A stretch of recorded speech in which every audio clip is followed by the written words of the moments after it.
Ini bagian kanan. Di bagian kanan ini merupakan model kompartemen, di mana penunjuk yang masuk ke dalam komponen itu adalah berbanding lurus. Kalau untuk penunjuk ke bawah atau keluar dari unsurnya itu berbanding terbalik. Artinya bahwa misalkan pada diagram kompartemen ini ada parameter pi. Nah, nanti yang akan dijelaskan setelahnya, pi ini adalah rate untuk kelahiran. Jadi semakin banyak kelahiran, nanti S-nya atau suspeknya itu akan semakin besar. Sebelumnya mungkin akan dijelaskan juga SEIR itu seperti apa. Nah, jadi SEIR atau Suspect, Exposed, Infected, and Recover, itu suspected itu adalah orang yang rentan terhadap penyakit malaria.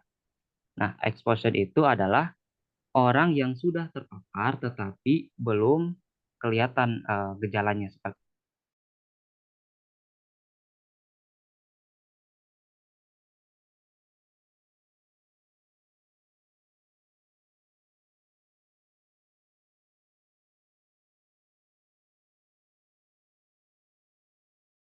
Rata-rata mereka sudah menggunakan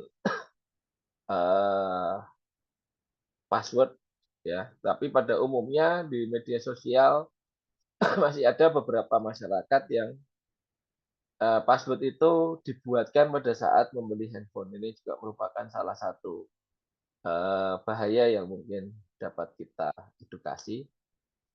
Kemudian penggunaan sandi di handphone rata-rata sudah sebagian yang menggunakan kata sandi untuk pemanfaatan handphone. Kemudian untuk penyimpanan data di internet, masyarakat pada umumnya belum menggunakan terkait media online untuk penyimpanan data ya. Jadi memanfaatkan Google Drive untuk menyimpan data rata-rata kalau karena mereka pada umumnya tidak memiliki data dalam jumlah yang besar. Ya, berdasarkan dari hal yang kita lakukan, dapat kami simpulkan bahwa tingkat literasi digital dari masyarakat Dukuhan Padaan Wetan itu masih sudah sekitar 71,5%. Kemudian pemahaman terkait keamanan digital meningkat dengan penggunaan kata sandi di akun media sosial dan penguncian ponsel. Kemudian kepercayaan terhadap penyimpanan data di internet itu 47,4% yang tidak setuju. Kemudian bahwa masyarakat telah memahami terkait keamanan data dan privasi. Kemudian yang perlu ditingkatkan adalah kesadaran terkait etika digital, yaitu pemanfaatan teknologi yang berkaitan dengan cara yang bertanggung jawab dan efek dari pemanfaatan media digital secara online. Artinya pada umumnya mereka masih memiliki pemahaman yang berbeda antara ruang digital dan ruang fisik ketika mereka berkomentar atau mengirimkan foto, terkadang tidak memikirkan dampak jangka panjang yang terjadi pada saat media itu sudah masuk ke dalam media online. Terkait untuk pemanfaatan digital ekonomi, ya tadi sudah saya sampaikan bahwa pada kaitannya mereka sudah melakukan belanja online, tetapi secara perdagangan yang mereka menggunakan media online untuk berjualan masih sangat terbatas. Ya, pada umumnya produk-produk yang dihasilkan oleh masyarakat itu dijual di lingkungan sekitarnya. Kemudian dari survei yang kami lakukan di Google Map juga tidak semua warga itu memanfaatkan Google My Business untuk menentukan lokasi atau pencatatan lokasi di media digital. Mungkin itu saja yang bisa saya sampaikan. Kalau ada pertanyaan atau hal yang lain atau diskusi, saya sampaikan. Terima kasih. Assalamualaikum warahmatullahi wabarakatuh. Waalaikumsalam warahmatullahi wabarakatuh. Terima kasih Pak Awang atas presentasinya. Baik, untuk selanjutnya kita masuk ke sesi tanya jawab.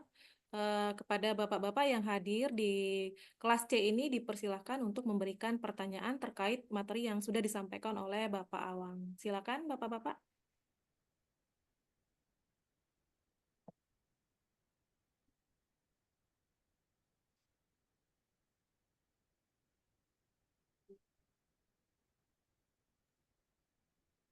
Cukup jelas sepertinya Bu Liza pemaparan beliau. Oke, cukup jelas. Baik, mungkin saya mau memberikan satu pertanyaan, boleh Pak? Monggo silakan.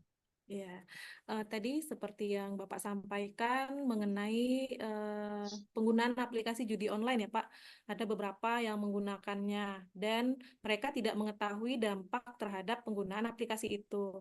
Nah, apakah ada tindak lanjut dari tim mahasiswa yang KKN itu memberikan pengetahuan lebih lanjut mengenai dampak judi online itu atau kedepannya akan ada program tersendiri atau bagaimana Pak? Oke, kemarin berdasarkan dari hasil itu kita mengundang Babinsa, ya, Babinsa kalau nggak salah kemarin dari uh, polisi atau tokoh masyarakat yang kaitannya dengan kepolisian untuk memberikan materi terkait judi online. Jadi sudah ada penyuluhan, artinya kita memberikan penyuluhan dengan mengundang Babinsa kalau nggak salah ya, atau dari apa ya, polisian desa atau apa ya istilahnya. Apa Babin Kamtipmas itu ya? Ya, Babin Katip lah, seperti itu yang dia di wilayah desa atau kecamatan gitu. Jadi ada salah satunya melakukan kegiatan sosialisasi apa penyuluhan terkait tadi ya judi online dan lain sebagainya. Salah satunya materi yang disampaikan judi online. Tapi kita akan tindak lanjut lagi di program KKN berikutnya karena kan kebetulan kalau dari PN Veteran Yogyakarta itu untuk lokasi KKN dari DPL-nya itu selama 2 tahun itu pasti akan diberikan di lokasi yang sama. Jadi dari hasil temuan-temuan yang sudah diperoleh akan kita tindak lanjuti nantinya di program-program berikutnya. Makanya mungkin kita akan melakukan survei lagi terkait bagaimana peningkatannya, kemudian kita akan menyusun program-program yang sesuai atau temuan-temuan yang kemarin yang dilaporkan dari kelompok berikutnya untuk diberikan edukasi ataupun tindakan kepada yang dijadikan dalam program-program kelompok berikutnya. Oke, baik. Berarti ada kolaborasi ya Pak dengan pejabat atau pengurus apa pengurus apa iya pengurus di daerah setempat ya Pak ya, semacam itu ya Pak ya. Ya. Baik. Nah, terima kasih Pak Awang yang sudah memberikan Sama-sama. presentasinya. Kemudian kita lanjut ke pemakalah berikutnya, yaitu pemakalah dengan nomor ID 26. Ada Pak Ade. Ade belum bergabung ya? Mungkin kita lanjut dengan Pak Cevi di sini sudah hadir. Pak Cevi Ardiana Rusmawan sudah hadir di sini dari Institut Pendidikan Indonesia Garut yang akan memberikan materi mengenai pemanfaatan internet dalam meningkatkan efisiensi kerja dan pencegahan bahaya informasi di era digital bagi masyarakat. Nah, silakan Bapak, kepada Bapak waktu dan tempat kami persilahkan. Baik, terima kasih Bu Liza atas waktunya. Izin share screen Bu atau dari Ibu atau dari saya Bu? Terserah Pak, ini Oh kalau iya, dari saya atau gimana Pak? boleh dari Ibu atau mungkin? Oke, siap, siap. Terima kasih Bu Liza. Ya, apakah sudah terlihat Pak? Sudah Bu. Oke. Baik, bismillahirrahmanirrahim. Assalamualaikum warahmatullahi wabarakatuh. Waalaikumsalam warahmatullahi wabarakatuh. Pertama-tama saya ucapkan terima kasih kepada Ibu Liza atas waktunya, kemudian Yang kami hormati Bapak-Bapak pemateri, pemakalah yang hadir pada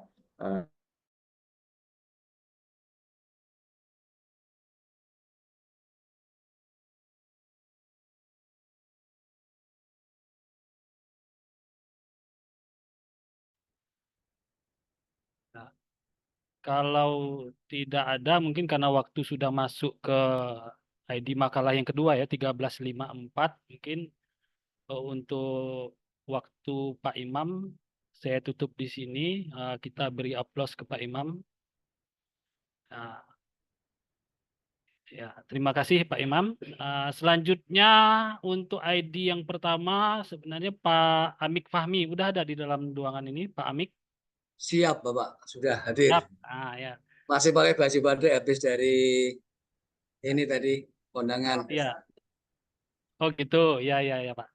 Silakan Pak Amik, waktunya 15 menit, sudah termasuk sesi tanya jawab nanti. Share materinya dari Pak Amik atau dari saya? Boleh dari saya, Pak. Ya, silakan Pak dites. Saya share sebentar ini. Ya Pak, silakan. Hmm, Pak Amik ini akan menyampaikan materi mengenai AHP SPER, edukasi pemilu sehat dan bertanggung jawab untuk pemilih pemula. Mirip ini dengan programnya Tular Nalar, Pak. Tahu Tular Nalar, Pak? kurang tahu, Pak. Dan tahu ada juga program dari salah satu yang kerjasama dengan RTIK juga tuh. Oh, gitu ya. Ya, Tular Nalar. Ya, jadi untuk pemilu sehat. Baik. Silakan waktu 10 menit kurang lebih untuk Bapak presentasi, dilanjutkan nanti sesi diskusi. Kalau bisa di full screen, Pak. Sudah, tapi kedip-kedip ini saya. Oh, Sebentar. ya. Nah, ini apa? Macet ya? Flickr ya. Oh. Apa dari Bapak aja ya? Anda Presentasi. Bapak, kalau misalnya coba di next slide-nya gimana, Pak? Jalan. Next slide-nya nggak jalan ya? Nggak jalan. Nggak jalan. Nah, coba saya Oh, ini gimana, Pak? Yang kedua. Atau tanpa jalan nih, preview jalan. ya? Ini jalan nih, Pak. Tanpa Jalan. preview aja ya? Biasa saja ya? Biasa saja boleh. Ya, silakan. Nggak stop. Sebentar. Sebentar, Bapak. Oke, biasa saja ya. Baik. Saya ini dulu.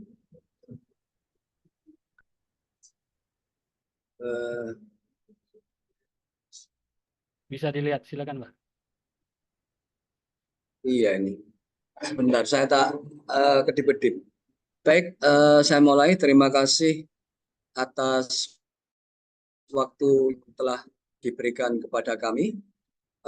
Perkenalkan, nama saya Amik Fahmi. Saya dari Fakultas Ilmu Komputer Universitas Nusantara, yang pada konferen kali ini akan menyajikan ya makalah saya yang yang berjudul AHP SPIRE, edukasi pemilu sehat dan bertanggung jawab untuk pemilih pemula. Saya mulai dari latar belakang saja. Nah, ini memang agak Bapak, minta maaf agak koneksinya atau seperti apa ya. Jadi Ya, nggak apa-apa, Pak. Lanjut, Pak. flicker terus ini. Ya. Saya mengajar di program studi sistem informasi sesuai dengan bidang keahlian saya. Kemudian dalam semester genap kemarin ya, dari semester genap kemarin, sebelum pemilu presiden tanggal 23 Desember, saya memberikan ya pelatihan atau pengabdian di SMA Atoria untuk kelas 11 dan ke-12 yang memiliki hak pilih,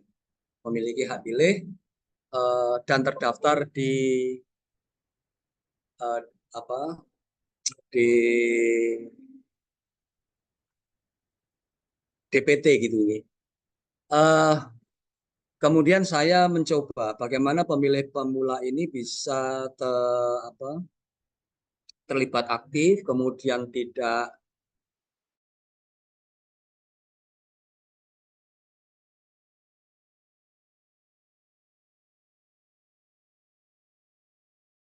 ya terkait penggunaan tools AHP gitu ya, ya dari betul. bagaimana memproses ya kriteria-kriteria.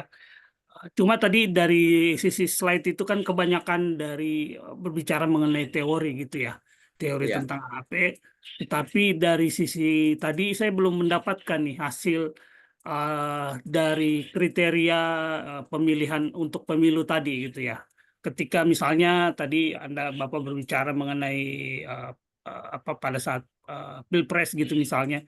Ya. Misalnya bisakah dikasih gambaran gitu misalnya, oh ternyata dari kriteria-kriteria Bapak tadi yang jelaskan yang unggul siapa gitu kan. Misalnya yang unggul memang betul-betul saat ini yang betul-betul pemilih yang disampel tadi itu yang menang misalnya Prabowo Gibran gitu.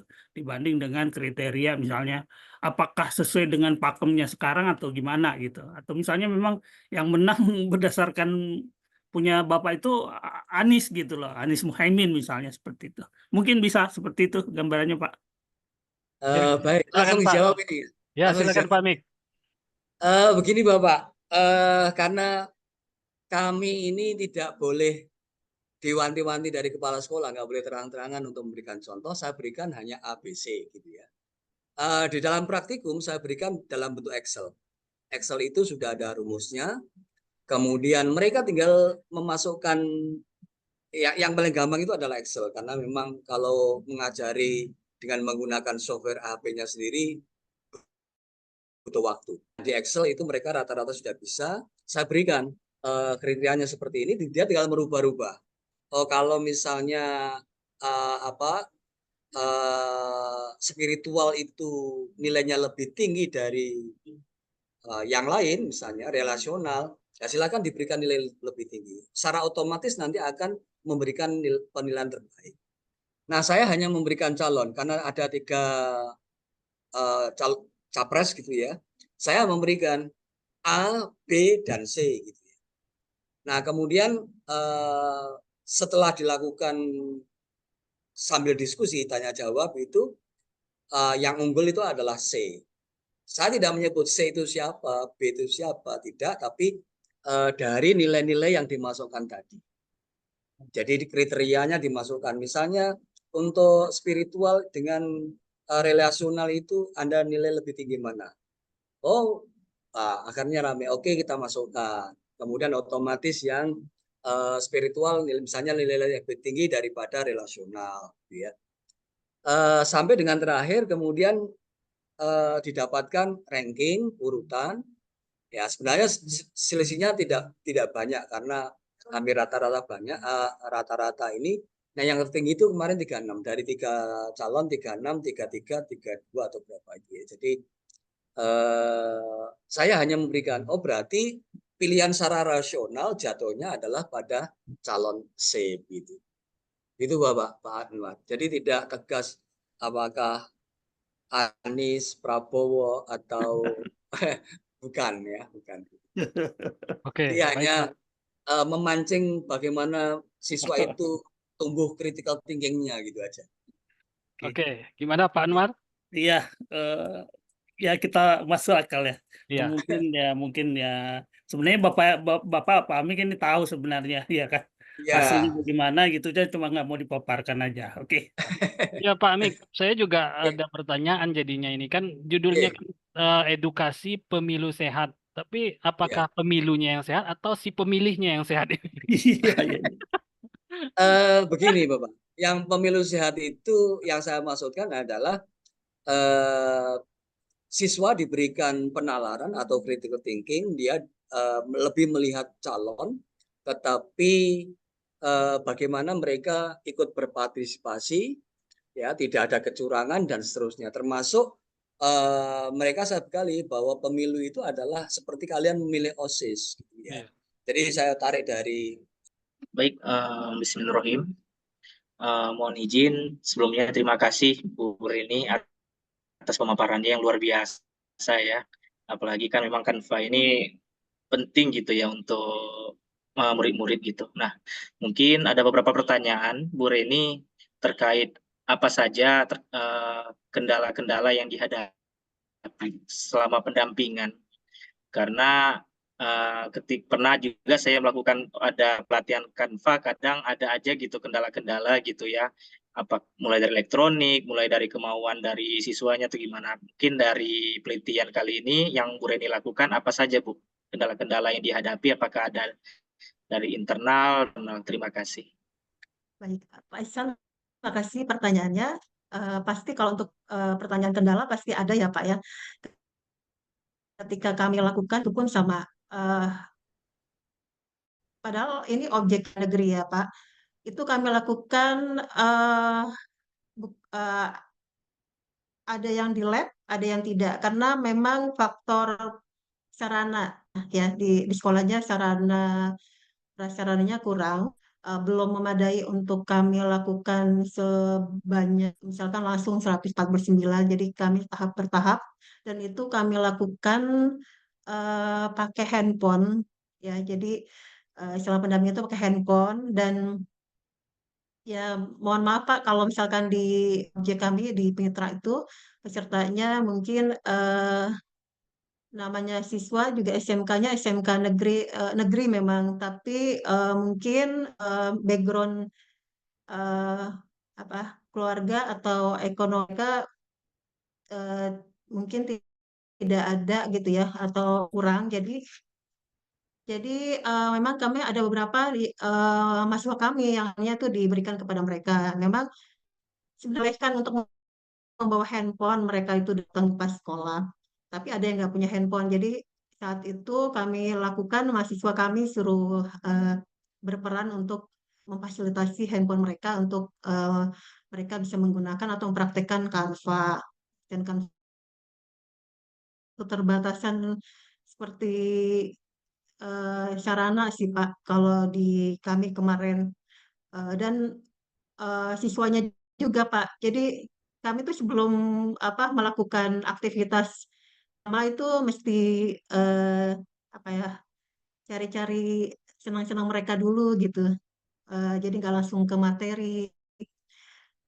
Moodnya tuh timbul dulu gitu. Karena terkadang mereka kan motivasi untuk belajarnya agak kurang ya Pak. Jadi kita buat untuk gimana nih caranya mereka biar seneng nih ketemu kita gitu, ketemu untuk kita lakukan ini dengan cara santai gitu.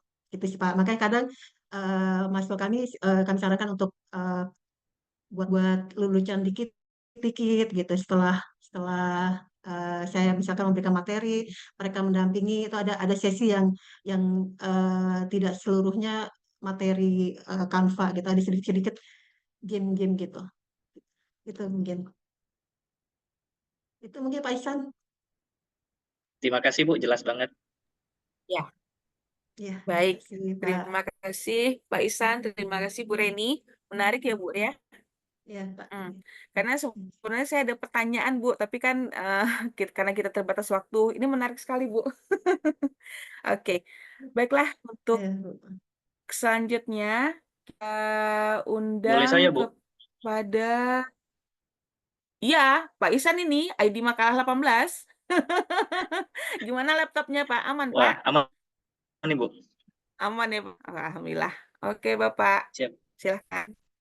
Saya share screen ya. Siap Bapak.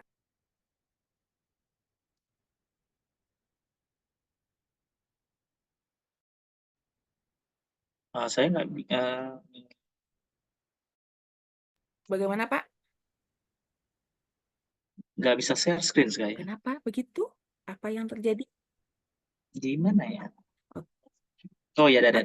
Sorry.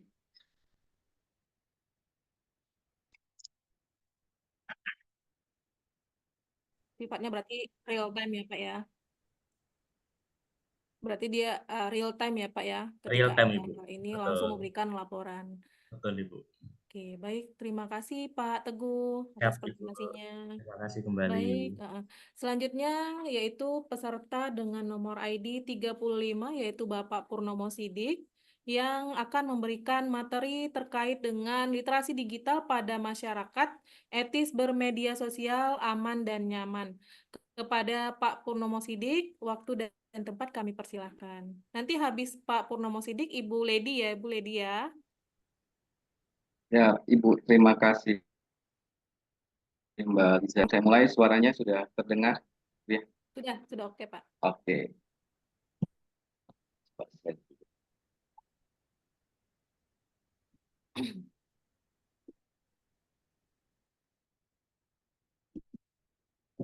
Bismillahirrahmanirrahim. Assalamualaikum warahmatullahi wabarakatuh. Terima kasih Ibu dan Bapak atas kesempatan saya untuk di kegiatan konferensi nasional ini, literasi digital dan kerelawanan. Adapun judul yang akan saya presentasikan, betulnya ini mungkin judul yang mungkin biasa, tetapi memang judul menurut saya lebih efektif di dalam kegiatan saya, yaitu literasi digital pada masyarakat, etis bermedia sosial, aman dan nyaman. Maksud aman dan nyaman ini sebetulnya saya tergugah supaya bagaimana secara output dalam kegiatan ini masyarakat itu bisa sadar gitu ya, yang akhirnya mereka pada masyarakat itu dalam penggunaan media sosial merasa oh yakin bahwa kegiatan yang saya lakukan di dalam melakukan kegiatan bermerasa nyaman dan nyaman. Itu mungkin ya yang menjadikan salah satu literasi saya dalam kegiatan ini. Maaf saya dari belakang ya. Oke, perkenalkan nama saya Purnomo Sidik. Saya salah satu program studi sistem Indonesia di Institut Pendidikan Indonesia Garut, yang memang keseharian saya ya bekerja dan mengajar di sana. Kembali ke permasalahan yang menjadi latar belakang dari kegiatan PKKM ini saya itu adalah kalau kita lihat bagaimana perkembangan dan fenomena kehidupan masyarakat gitu ya, mau di kota, mau di desa, mau orang kaya atau orang miskin atau menengah juga. Sekarang ini dalam kehidupannya sudah menjadikan media sosial menjadikan suplemen gitu ya, bagian yang terintegrasi dalam kehidupan sehari-hari. Ya atau tidak tanpa kita pungkirin mungkin kita di sini Ibu dan Bapak sedang memanfaatkan media gitu ya yang berbasis dengan internet, dan kehidupan kita itu saat ini gitu tidak akan pernah lepas menurut saya dengan kegiatan kehidupan kita di ruang maya gitu ya. Sehingga senantiasa dengan bermedia sosial itu dengan perkembangan ICT dengan fenomena dalam pengalaman peningkatan di e-learning serta kesiapan dalam nantinya di pasar kerja. Di sini bisa kita lihat betapa pentingnya pengembangan literasi digital ini dalam hal pengembangan inisiatif, perkembangan teknologi dan juga pendidikan tinggi dari yang responsif, sehingga sesuai dengan relevan dan tuntutan zaman sekarang. Jadi itu saja Pak yang kesimpulannya literasi digital ini itu sangat diperlukan untuk mempersiapkan generasi muda yang siap menghadapi tantangan dan memanfaatkan peluang di dunia digital yang terus berkembang. Demikian Pak, saya rasa sesi presentasi yang bisa saya berikan. Mohon maaf bila ada kekurangan, maklum umur sudah banyak. Akhir kalam, wabillahi taufiq wal hidayah. Assalamualaikum warahmatullahi wabarakatuh. Waalaikumsalam warahmatullahi wabarakatuh. Kayaknya Ibu sendiri ya. Oh, ada satu lagi kawan, Ibu Devina. Terima kasih Pikir Bu. ibu-ibu. Iya, terima Iya. kasih Bu sulit saya nyebut namanya. Iya Pak. Terkilir. Ramzizah. Dulu maunya Ramziah Pak. Ya. Karena korban lahir di tahun 70, EYD. Jadinya J dibaca, betulan J. Ya, Ibu Baik, Pak. Terima kasih. sudah menyampaikan makalahnya terkait literasi digital di Universitas Jabal Ghafur PD, membangun generasi muda yang melek teknologi ya. Ya, selanjutnya jika ada yang ingin didiskusikan terkait penyampaian Bu Ramzijah, silakan Bapak Ibu. Ibu Devina mungkin. Sama-sama Ibu. Sama-sama Ibu. Iya, Sama-sama Ibu-ibu. sama Ibu. Silakan Bu Devina. Ada yang didiskusikan? Menurut saya sudah aman sih, Pak. Aman terkendali. Alhamdulillah, baik kali Bu Devina. Ya, baik kali. Keluar Melayunya ini. Keluar Melayunya Aceh Toto. Iya. Silakan Pak Imam jika ada, Pak Eri. Boleh Pak, saya bertanya sedikit. Ya, silakan. Ibu Ramzijah. Saya Pak. Iya, nanya aja sedikit Bu, itu Boleh. penggunaan daringnya menggunakan apa Bu? Aplikasi khusus sendiri atau memanfaatkan apa gitu? Ada aplikasi yang memang dari ini kan Pak ya, dari apa kementerian itu kita ada pakai aplikasinya. Cuma ada sebenarnya ininya gitu ya, spesifiknya, tapi saya agak lupa. Alhamdulillah sudah ini sendiri gitu Pak, punya e-learning sendiri di Jabal Ghafur. Jadi kita nggak dompleng punya orang lain. Oh, sistem informasi akademik. Iya. Sistem e-learning ya, Bu? E-learningnya udah langsung Jabal Ghafur. Alhamdulillah kebetulan yang pegang fungsinya itu ada inilah, ada link sehingga bisa Jabal Ghafur punya ini sendiri, e-learning sendiri. Sepertinya Pak Eri mau menawarkan ini nak. Iya, terima kasih. Ya, kalau belum ada Pak Eri katanya dengan ada ini Pak Marta, kebetulan beliau juga emang ahlinya IT ya. Jadi kemudian beliau ada channelnya. Jadi yang di Jabal Ghafur sudah ada ini sendiri Pak. Alhamdulillah. Ya. Terima Ya. kasih Bu. Sama-sama Pak Eri ya, Eri Satria. Ya. Ya, Ini, makasih Pak. Ya Bu Mar, tadi kan judulnya membangun generasi yang muda yang melek teknologi ya. Sekarang Iya. kira-kira bagaimana Bu situasinya? Udah melek? Udah, alhamdulillah Generasinya? udah melek. Alhamdulillah udah melek. Ibu-ibunya pun udah melek, termasuk saya. Oh, iya. Saya udah melek Gitu ya. beneran. Seharusnya seusia saya ini kan baru kategori baru kan, masalah digital. Zaman dulu mana ada Pak. Saya udah 5 tambah 4 umurnya, 54. Ya. Jadi sekarang kita jadi ikut melek digital. Walaupun terseok-seok mengikuti kecepatan keahlian dari anak-anak yang begitu mahasiswanya optimis, langsung begitu diajari langsung pluk gitu. Dosennya kayak Ya, sikut. berarti judul Tapi terpaksa harus mengejar ya, beneran. judulnya diganti ya, membangun generasi tua yang melek digital gitu ya. Nggak laku lagi Pak generasi tua. Generasi tua cuma disuruh mendampingi dan mensupport. Oke Bu, terima Iya. kasih banyak Bu atas Ya, presentasinya. ya Pak.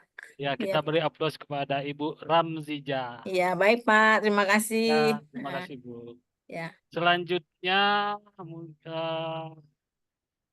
ID makalah yang Ibu Ramzijah Pak Eri ya. Iya. Ya, Pak Iya, Eri. baik Pak. Silakan Pak Sebentar. Eri dipersiapkan. Apakah sudah terlihat?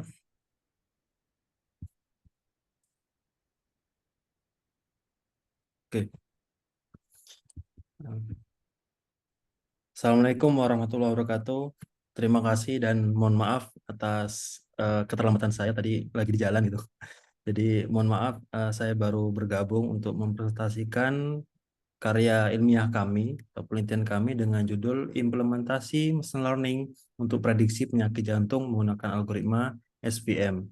Dengan saya Rahmat Hidayat, juga anggota-anggota saya yaitu Yaniko Saputra, Teguh Sujana, Mirdatul Husna, Haris Tri Sapruta, dan Vinanta Okmayura. Kami berasal dari jurusan ilmu komputer, khususnya saya untuk di home base program studi manajemen informatika Fakultas MIPA Universitas Riau. Baik, yang melatar belakangi kami mengambil penelitian ini adalah karena penyakit jantung saat ini menjadi penyakit yang sudah sangat banyak merenggut nyawa banyak orang gitu ya. Di dunia sudah ada menurut WHO pada tahun 2014 lebih dari 17 juta jiwa meninggal dunia. Untuk di Indonesia menurut data dari Kemenkes tahun 2023 sudah sebanyak 651.481 orang meninggal karena penyakit jantung ini. Nah, menurut penelitian oleh Hanifah dan kawan-kawannya, bahwa faktor penyebab dari penyakit jantung ada 4 yang sangat menjadi faktor utama gitu ya. Yang pertama yaitu hipertensi, kemudian pola makan, aktivitas fisik yang kurang, serta merokok atau gaya hidup yang tidak sehat begitu. Machine learning merupakan sebuah tools untuk mengubah data menjadi sebuah informasi yang bisa dimanfaatkan begitu melalui sebuah pembuatan model dan analisis data. Ini menurut Yurel dan kawan-kawannya. Nah, machine learning ini menjadi satu teknologi yang dikatakan bisa melakukan prediksi begitu ya untuk diagnosa penyakit jantung. Nah, di bagian machine learning ada beberapa tipe pembelajaran yaitu supervised, kemudian unsupervised, dan reinforcement learning. Sementara itu, kami menggunakan klasifikasi atau classification yang merupakan salah satu dari algoritma supervised learning dari machine learning. Penelitian sebelumnya ada 2 penelitian yang kami ambil, yaitu yang pertama oleh Sahar tahun 2020. Beliau juga melakukan penelitian terhadap penyakit jantung, namun menggunakan perbandingan metode, yaitu yang pertama menggunakan Kinnear-Snecber dan Naive Bayes. Lalu yang penelitian kedua ini oleh Anissa tahun 2019. Beliau melakukan komparasi beberapa algoritma untuk memprediksi penyakit jantung. Dari kedua penelitian ini kami mendapatkan nilai akurasi, yaitu yang pertama menggunakan algoritma Kinnear-Snecber. Ini merupakan hasil yang terbaik gitu ya atas perbandingan beberapa metode yang didapatkan, yaitu yang penelitian pertama sebesar 67%, sementara untuk penelitian yang kedua menggunakan algoritma random forest sebanyak 80,38. Nah, berangkat dari angka evaluasi dari akurasi yang didapatkan masih terhitung kecil, kami mencoba untuk membuat sebuah implementasi gitu dari algoritma SVM untuk melakukan prediksi penyakit jantung dengan latar belakang yang sudah saya sebutkan sebelumnya. Untuk metodenya kami yang pertama yaitu pengumpulan dataset, kemudian pembentukan learning modelnya, melakukan evaluasi dan melakukan interface prediksinya. Untuk yang pertama pengumpulan dataset, kami mendapatkan kumpulan dataset dari Kaggle pada tahun 2019 dengan bersumber dari 4 rumah sakit yang ada di Cleveland, kemudian Hungary, di Swiss, dan Long Beach 5.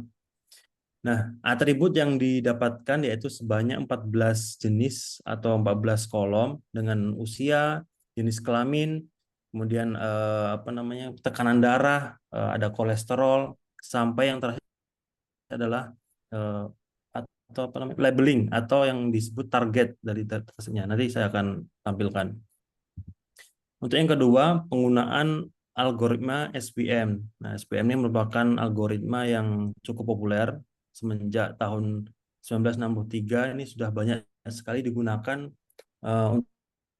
untuk klasifikasi berupa gambar, hypertext, dan teks. Kemudian penggunaannya sendiri cukup mudah dengan menggunakan library dari Python untuk melakukan permodelan gitu. Lalu yang ketiga untuk evaluasinya kami menilai accuracy, kemudian precision, recall, dan F1 score-nya untuk menilai bagaimana efektif dari algoritma ini.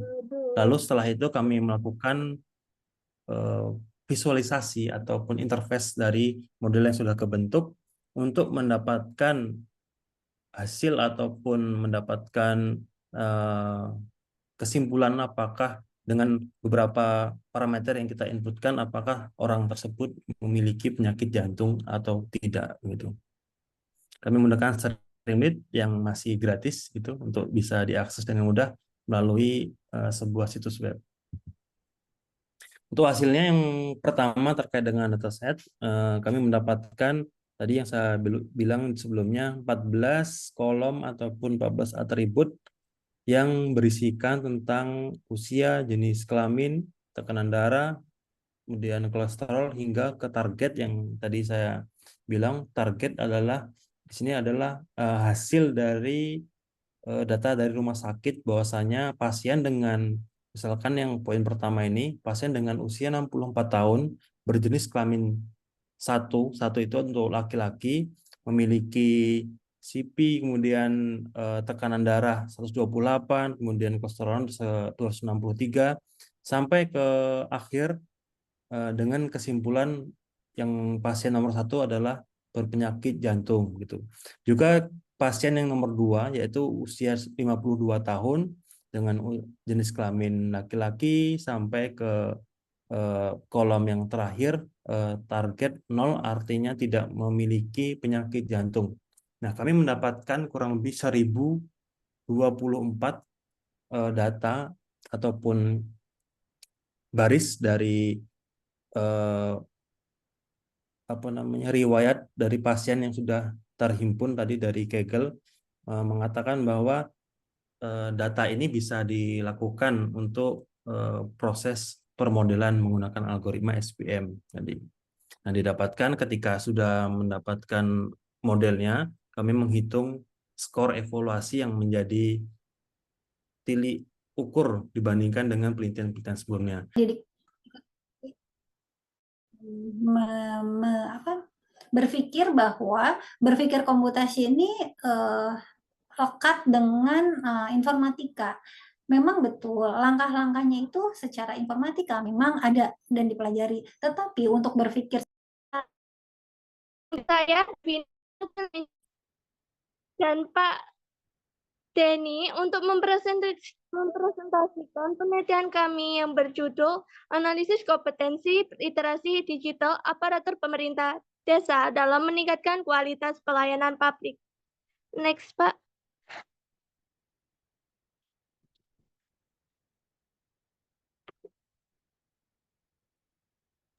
Silakan. Dalam era globalisasi dan digitalisasi saat ini, pentingnya literasi digital di pemerintahan desa menjadi lebih jelas. Literasi digital aparatur pemerintah desa tidak hanya melibatkan kemampuan menggunakan teknologi, tapi juga memahami informasi, komunikasi efektif, dan adaptasi terhadap perkembangan teknologi. Pemerintah telah mengembangkan Roadmap Literasi Digital 2020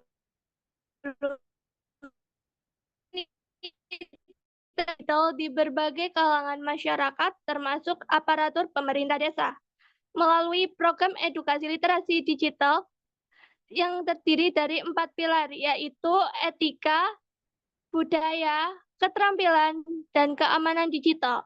Namun, implementasi literasi digital di tingkat desa masih menghadapi tantangan seperti keterbatasan infrastruktur dan kurangnya akses terhadap pelatihan yang memadai. Next, Pak.